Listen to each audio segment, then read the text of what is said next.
Good morning children. आज हम स्पर्श पुस्तक के गद्य भाग से तुम कब जाओगे अतिथि पाठ में आए कठिन प्रश्नों की चर्चा करेंगे तथा व्याकरण भाग को भी देखेंगे। तो आओ देखते हैं। ये यहाँ लिखित प्रश्न का दूसरा नंबर प्रश्न, पाठ में आए निम्नलिखित कथनों की व्याख्या कीजिए। का नंबर है, अंदर ही अंदर कहीं मेरा बटुआ कांप गया। तो आओ इसे समझते हैं कैसे लिखना है। ध्यान देना बच्चों।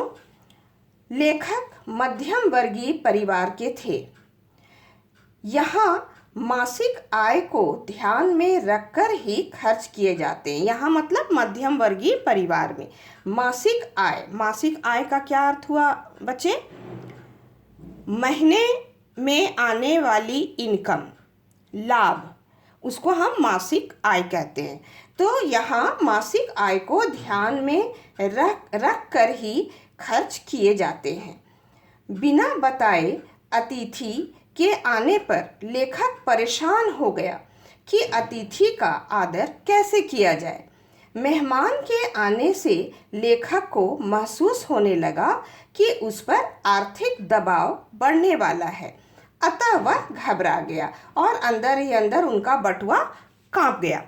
बटुआ कांप जाना, घबरा जाना। अब दूसरे प्रश्न को देखते हैं।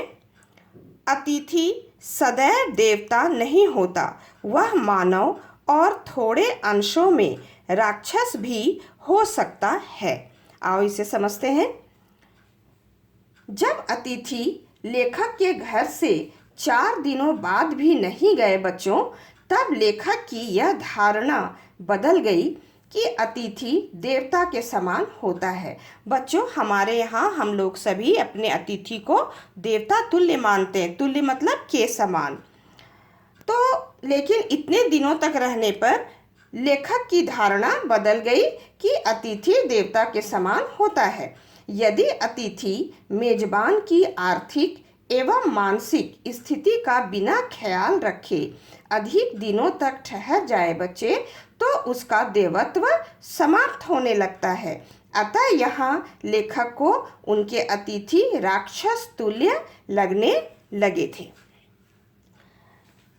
अब नेक्स्ट क्वेश्चन देखते हैं।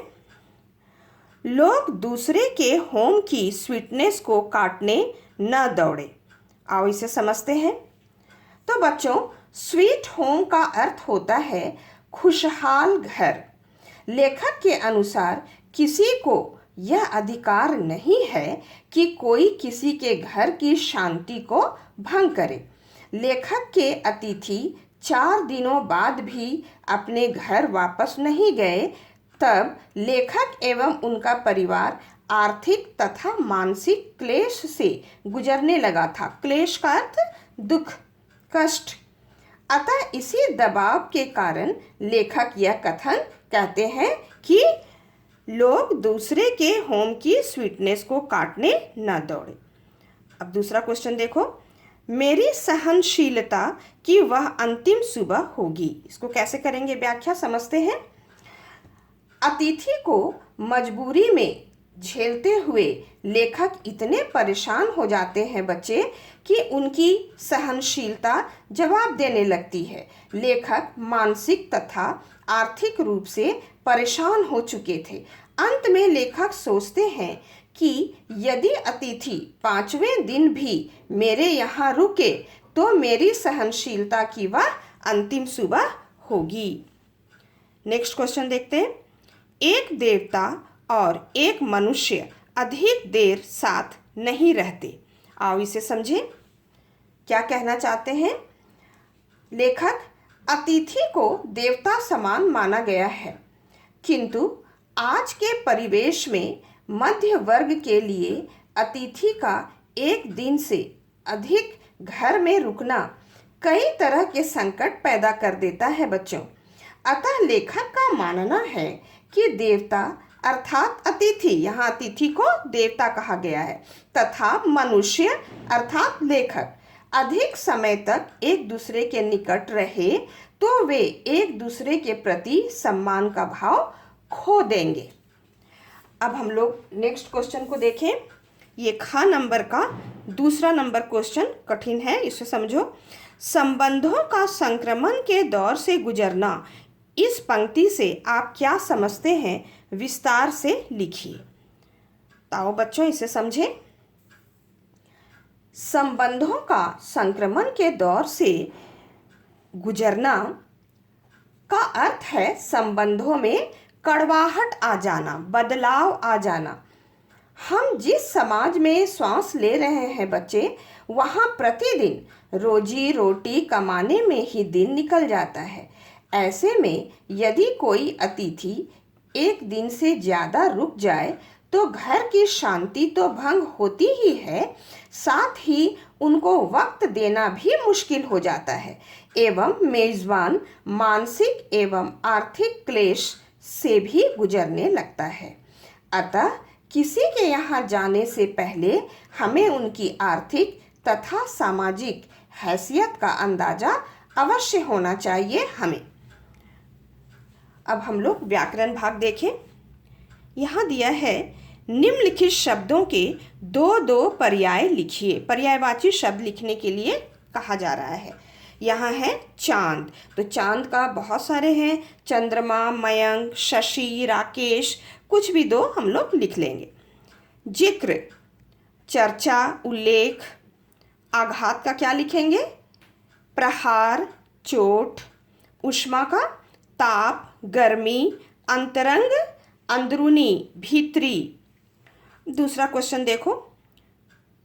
निम्नलिखित वाक्यों को निर्देशानुसार परिवर्तित कीजिए। पहला क्वेश्चन है, हम तुम्हें स्टेशन तक छोड़ने जाएंगे। इसे कहा गया है नकारात्मक वाक्य में बदलकर लिखिए। नकारात्मक का क्या अर्थ है बच्चे? जहाँ ना का बोध हो, नहीं का बोध हो, तो इसको कैसे बदलेंगे नकारात्मक वाक्य में? हम तुम्हें स्टेशन तक छोड़ने नहीं जाएंगे, बस हो गया। दूसरा देखते हैं। किसी लॉन्ड्री पर दे देते हैं, जल्दी धुल जाएंगे। इसको बदलने के लिए कह रहा है, चेंज करने के लिए प्रश्नवाचक वाक्य में। तो इसको कैसे बदलेंगे? किसी लॉन्ड्री पर दे देने से क्या जल्दी धुल जाएंगे, और क्वेश्चन मार्क लगा देंगे। अब ग नंबर देखते हैं।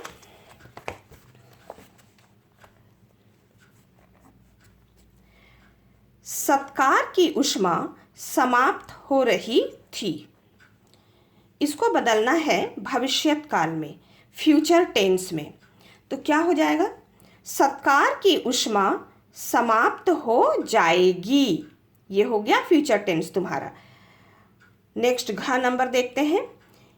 इनके कपड़े देने हैं। यहाँ किसमें बदलना है?